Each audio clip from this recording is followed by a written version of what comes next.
Hi, I'm Lee from Avontus Software. Today we're going to jump into Avontus Designer and I'm going to show you step by step on how to create a tube and fitting handrail that attaches to the side of the building on band and plate. Let's get started.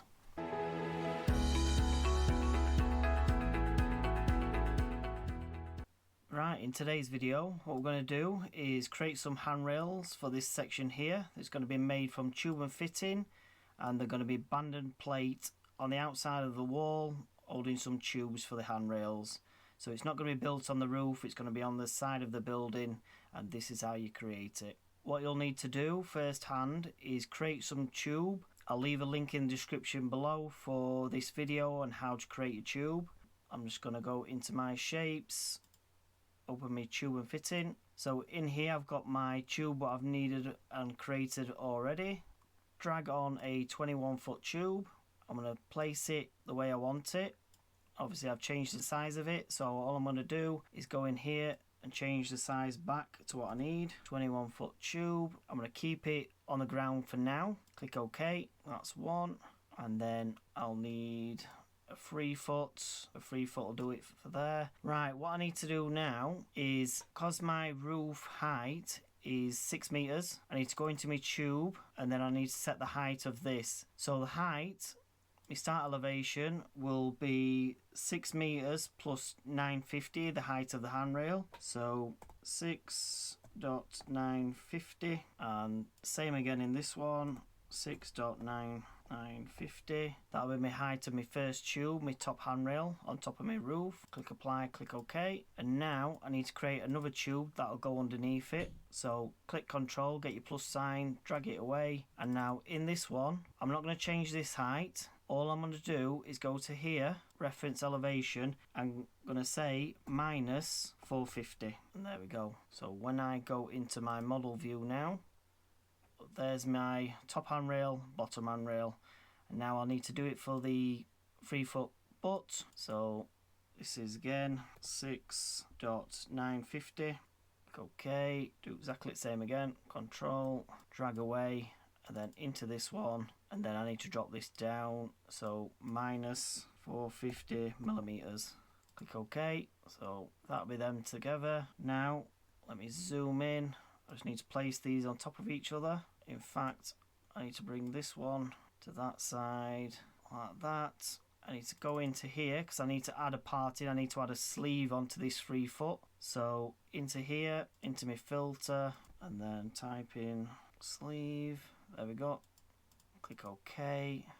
And then into this one, do exactly the same thing. So this is all I'm doing is just finding the parts I need, adding them to my parts. Then it saves me going into my bill of materials later on to add everything together. I can just do it as I go along.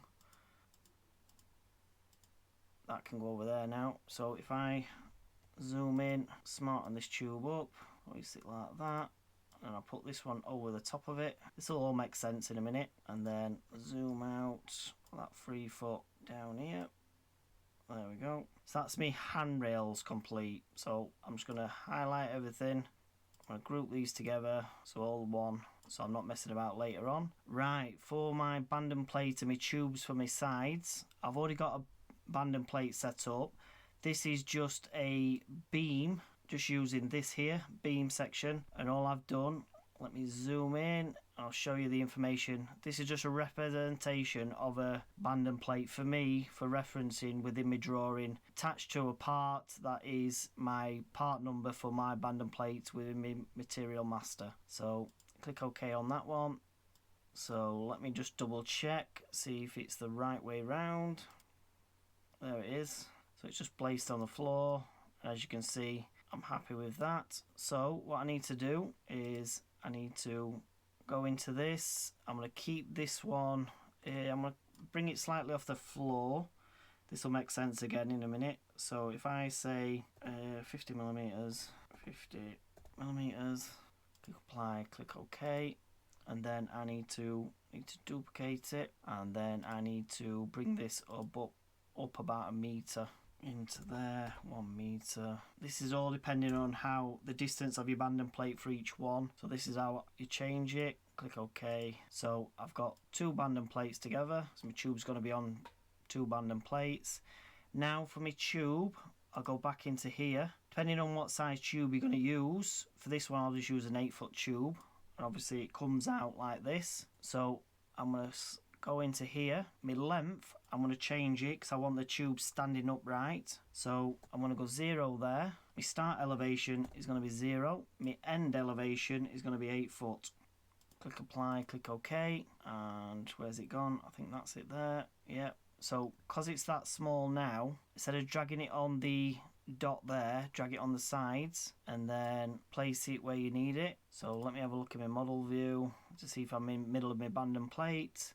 I'm just slightly off, so I think it goes to this side. So there is my tube in my abandoned plate representation, which I think looks pretty good.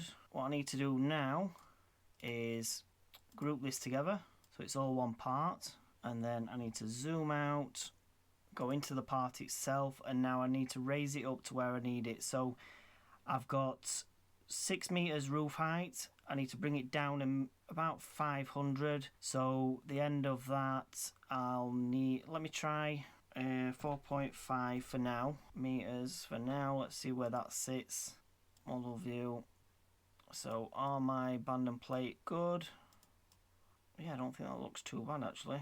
So in fact, let me put my tubes in place. So they'll be just on the rim there. Model view. Is my tube above? Have I got enough tube on? Oh, so it just needs to come up slightly. Into my abandoned plate again. Objects. If I say 7, click OK. Let's have a look at that. Yeah, I'm happy with that. Right, so if I put my tube on the edge there, my abandoned plate there, and then all I need to do is click Control and drag these across to wherever I need them. So if I drag that over there for now, so that's going to go on my end, and then obviously you'll be more precise in where you're placing them, but all I'm doing is clicking Control, dragging them across. Didn't work that time. Drag that across, put that there again. Obviously just drag that bit more over that way. You put as many legs in as you need into my model view. So there is my handrail connected up. Just remember, I need to add in some doubles, so you can just find your doubles in your bill of materials and add them in. But for each tube I've got 2 doubles in anyway, so I've got 2 doubles as it referenced there. So I used an 8-foot tube with 2 doubles already in, and then obviously all my parts, 2 doubles, 2 doubles, 2 doubles. Add any doubles if you want any slip resistance on your abandoned plate. And then what I need to do as well, while I'm thinking, is I need to go into my stencils and I need boards and covers, and I've got some toe boards, 10-foot toe boards, 8-foot toe boards, and then all you do is get an 8-foot, 10-foot, just drag me boards into position. Let's go into this board so I'll show you what I've done. So this is all the information to create this board. My parts reference to a 10-foot board as well. And for my elevation, I need to make this 6 meters. Click OK, drag that into position. So that'll go onto my tube as well. Drag that across. Let me zoom out a bit. So I'll put that one there. 2 connections there.